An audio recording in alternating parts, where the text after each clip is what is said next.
The Lunaverse, Season 2, Episode 5, Old Friends by Aggressive Clouds number 2. Chapter 5, We're Missing. The two ponies went, at Shirley's recommendation, to Barry Potts' bar and soda shop. They entered, placed their orders at the bar, vodka and hay fries for Notary, cider and a carrot salad for Shirley, and chose a quiet table in the back. The drinks came quickly, and Notary sipped his. Honestly, I was surprised to find that you would appear, Black Sherry. Why? You would always so red boxes.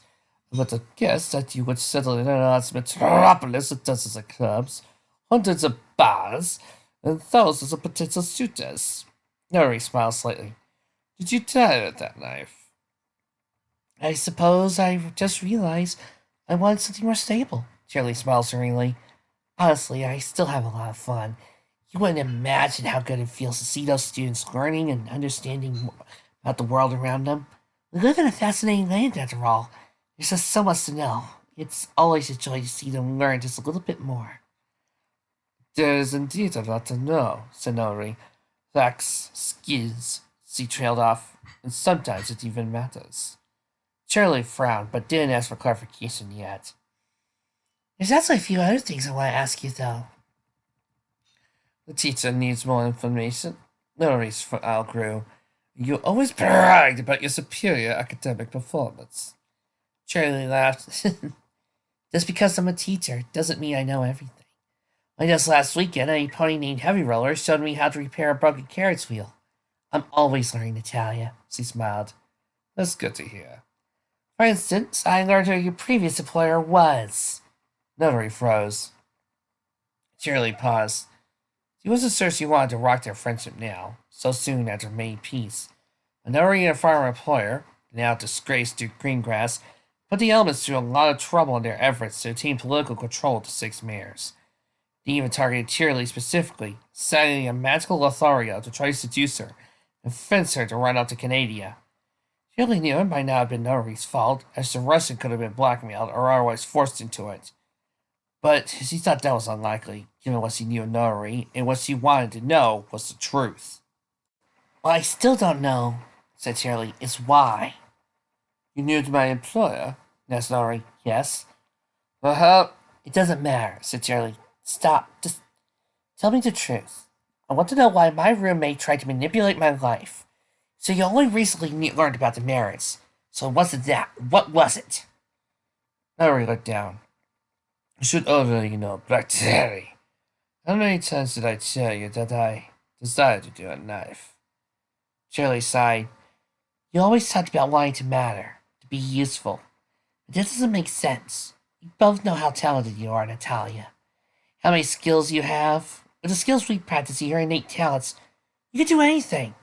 You could become a shadow spolt or a spy, if you liked that kind of job. Or if you wanted to work for a politician, you could have picked a viceroy or even Luna. You didn't need to work for Sue Duke with delusions of grandeur. Nori chuckled, a harsh, dry sound. For Luna. No pony works for Luna. It was a strange statement that Shirley was momentarily flummoxed. Some pony ought to tell Luna that she's writing a lot of paychecks for no reason then. You know what I mean. No, I don't. I mean, Trixie is Ponyfield's representative, and see, there's nothing of substance in that position. Nori gulped the last of her vodka. Luna is an aliquot Black Cherry. She is omnipotent. She can do anything. There's nothing any of her staff does that she could not do herself if she bothered. Luna could do everything Trixie does in her duties as representative without expending the smallest amount of effort. Thus, everything Trixie does, that job is meaningless. It only needs to be done because Luna does not want to bother. Shirley paused. Notary. Nori waited for another order of vodka. At first, I thought I could find something meaningful if I simply avoided specific careers. My family, for instance. I have 2 parents, 2 sisters, a brother, and some cousins, and most of them are engaged in clerical work. I love them all very much, and I visit them often. But I looked at what they were doing with their lives. This one fixing coffee for a business pony. That one typing up carbons for a minor noble. Her, writing letters. Him, writing press releases. Another, a glorified maid. She frowned. They are all so intelligent. Many of them smarter than I, and yet none of them do anything that matters. We could all move to the Crystal Kingdom tomorrow, and I doubt any pony would notice. They have no effect on the world whatsoever. Nothing they could do could be done by other ponies.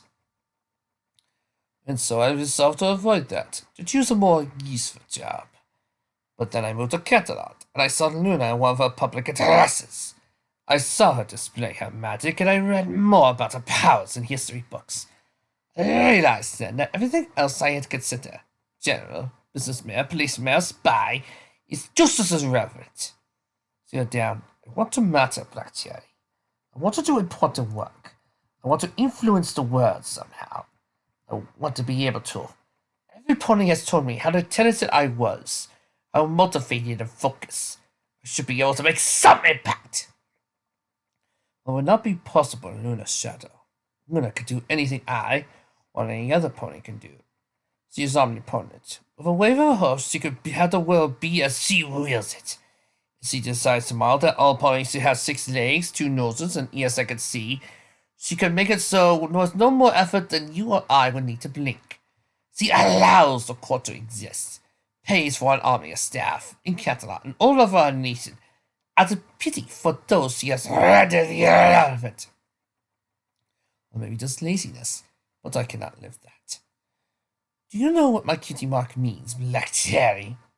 Cherry thought. Learning like her, had been a blank blank in college, and the teacher had really examined her roommates more closely.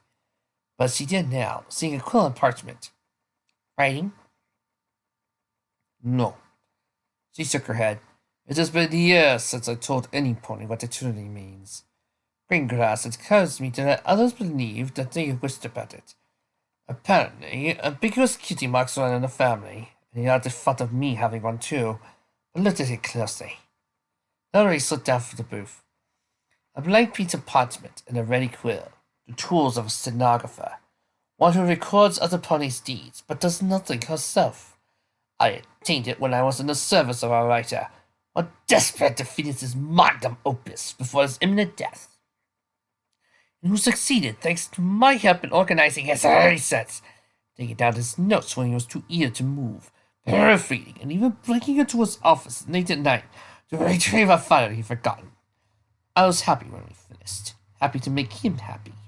But then I saw that I had earned my kitty mark, and realized it was for nothing more than being a conduit to allow the world to see another pony's greatness. She then spoke again, and her voice was low. I reject that talent. I will not be a mare who can only record the deeds of those greater than herself. Natalia. Shelley's voice was soft. I could deal with her key marking Slayer. This is more important.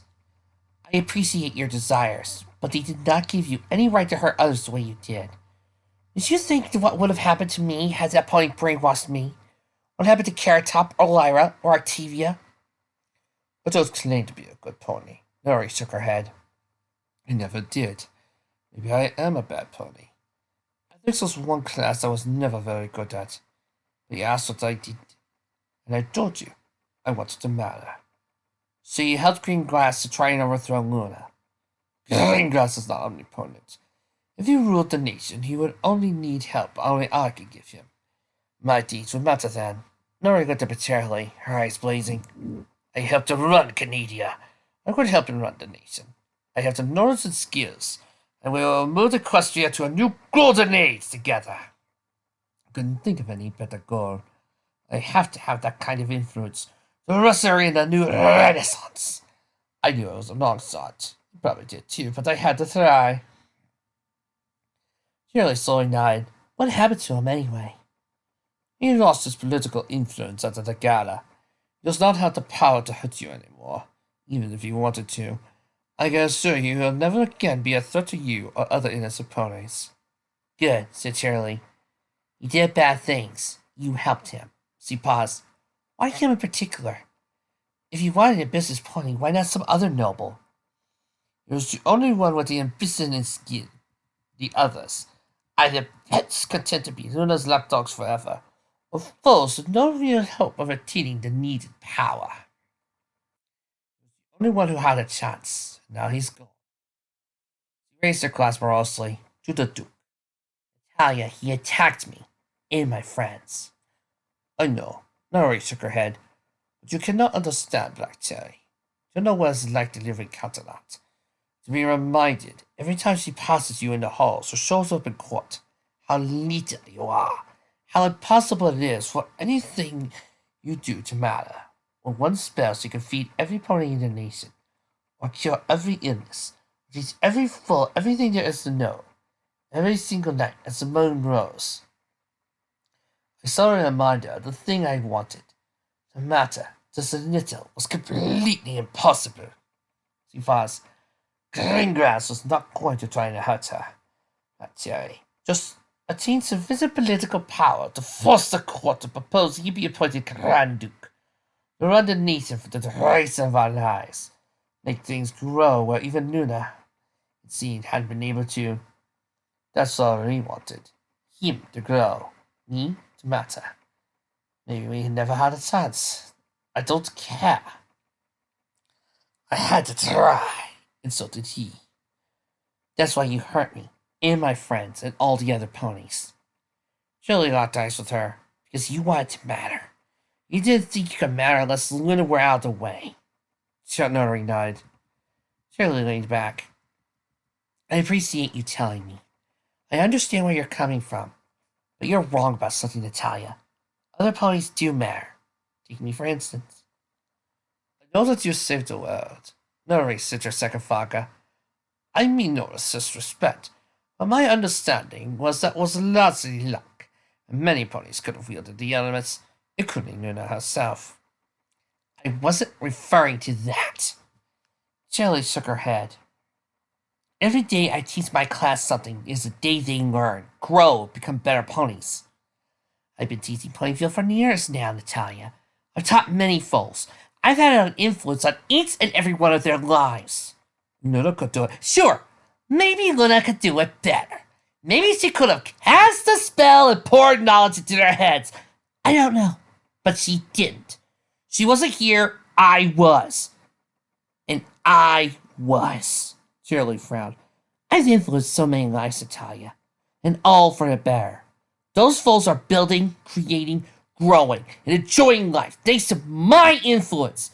You did all those things so you could matter. But what influence have you really had? Green grass is destroyed, and anything he was trying to grow has probably gone along with him. What can the world remember you for that you would want to be remembered for anyway? Nori was silent for a long moment. Then she said, I know. She hung her head. Shirley had been expecting her to angrily defend herself or protest. She wasn't sure what to do next. Natalia, no, you're all right. I don't matter. Nothing I could ever mattered. Natalia got out the booth for a second time. All I ever done is search parties, and for nothing. I was a fool to think it could have turned out differently. I'm sorry I wasted your time, Black Cherry. I never should have come here. I followed the many people worked to erase our marriage. Never need to think of me again. Where are you going? Back to Moscow. I'll visit my family for a while, then look for work. Without news of my disgrace as Russia. And with the upcoming war against the tyrant, the military will need more clerical staff. Her voice sounded completely broken. Goodbye and sit down, said Shirley. Nori paused. Sit down, repeated Shirley. Nori returned to her seat. What now? You know, for some reason, I'm relating to Shirley and getting more pissed off at Nori than I should. Don't know why. Shirley said slowly. Do you remember our advances in college? Yes. All those ponies we helped. Sunshine, Grace, and all the others. Natalia, we mattered. That mattered. Didn't you see how happy Sunshine was when we got her necklace back? When we exposed all the rules Hardnose was broken so he could properly be punished? When we beat Matt Ogre and his gang? That mattered. Others could have done it. We only did it because they did not but they did, Natalia! Why is it so important to you that you do something no pony else could do? Shirley shook her head. Why can't us not be enough to help others where we can? Nori was silent for a long while. There's nothing I could do alone can do. Then why do I exist? What's the point of any of it? To live, love, work, and all the while, any of it could be done without you. Call me evil if you want, Black Cherry, but I won't deny it. I want to matter. I won't call you evil for wanting to matter, said Shirley. She raised her head and put it on Nori's. I just think you're misguided. We're not understanding how you already have. Good ways, and yes, and bad. I can't erase that. But you do matter, Natalia, and you always have. Nori was silent for a few moments. I'm not one of your students now, she said at last. Just an old friend, who I think has made some mistakes. Big mistakes, even. But still an old friend. Shirley caught her gaze. You're incredibly talented, Natalia. You know so much. You have an eidetic memory. You have such drive, determination. When you set your mind on something, nothing can stop you. If you wanted to, you could do so much good in the world. Shirley smiled brightly. Is that what you really want? Not just to matter, but to change the world for the better? I remember our adventures in college. I remember the smile you tried to hide once we got Sunshine's Grace's necklace back. Remember when we talked about being professional do-gooders after college? How you couldn't fully convince yourself it was all a joke? She leaned forward. I can't deny you lost your way, Natalia. But if you get back on the right path and you help so many ponies, whatever career you choose, that's what you want. It's possible, Natalia. I know it. Natalia looked away. I'm surprised at your forgiveness after what I put you through. I made mistakes too. Like, when I contacted your family to find your address a few months ago, that was I found out you worked for Greengrass, because they gave me as your address his estate in Canada. But also, you mentioned how you tried to write me after college. How I was so overwhelmed. Teaching foals is much harder than any job we ever pulled in the city. I kept putting off my responses. Maybe if I kept touch, maybe more things would be different. Wait, Mary shook her head. And maybe I've done bad things. They are not your fault. No, but as your friend, as old friends, maybe I could have done more. Shirley shrugged. I don't know. We can't change the past. We'll both have to live with what we've done. I just know that, even after what you did, there's still good in you. You have much ability to turn that good to something that helps other ponies. If you just stop worrying so much about making sure no pony else can do what you do, trust me, you do so much that the world will know your name. Natalia wasn't able to respond, but Shirley could see her soft smile in the reflection of the polished mahogany table. Now, where are you staying? I'm not. I planned to make you sign the annulment papers today and leave on the evening train to Moscow. But I have no residence in town. Shirley rose. All right, you're staying with me for a few days until you get back on your hooves. What? Nori's mouth dropped. But I cannot. Look, if we're married, I don't think there's anything wrong with us sharing a house. Shirley giggled. Come on. Anything else aside, I would really like to catch up with you. If you start lasting back into your existential angst, I want to be able to hit you with a newspaper. Will you pull sight on me again? Said Nori. After that one Hey, the psych journal said that was a legitimate way to enforce discipline. Nori smashed a soft chuckle. I wouldn't feel right, Black Cherry. I've hurt you and your friends. I forgive you. They don't get a vote who I bring into my house, said Shirley. Now, come on. Nori paused as they stepped outside. I just realized. I dropped my center bag outside the schoolhouse. Anything important in it? The annulment papers. Nori frowned. It should be fine, unless the flow's damaged them for some reason. Shirley hesitated. What do you mean I missed out? I wanted to help Miss Shirley too, complained Firelock. She was standing in her bedroom looking upset. Can't believe Mom grounded me today. Of all days. On helping Miss Shirley Day. It's awful. Tissue shrugged. Sorry, but we put together a big picnic lunch for them. Now they like each other. He smiled apologetically. All that's left is to return Miss Nari's saddlebag. Applebloom hat. She's got chores now, so she asked me to deliver it. But I don't know where they are. Firelock was already opening the saddlebag and running through it. Apples. Eat papers. She took one out. No, but what's that? Tissue squeaked. No, Mitch, that's what makes married ponies not allowed to be seeing each other anymore. I read about that in a book. So, does papers why Miss Shirley was upset? It's Firelock. Well, then I can help after all. I know what to do. Tissy Flute was about to object. It might not work like that. But Firelock grabbed the papers from the saddlebag, dumped to the floor, to begin to charge her horn. It glowed brightly, almost seeming to slow with power. Then, when the smoke cleared, Tissy Flute could hear again. She was staring at the charcoal-coated Firelock. It looked rather abashed. Okay, maybe I didn't know what to do. Tissy Flute blinked.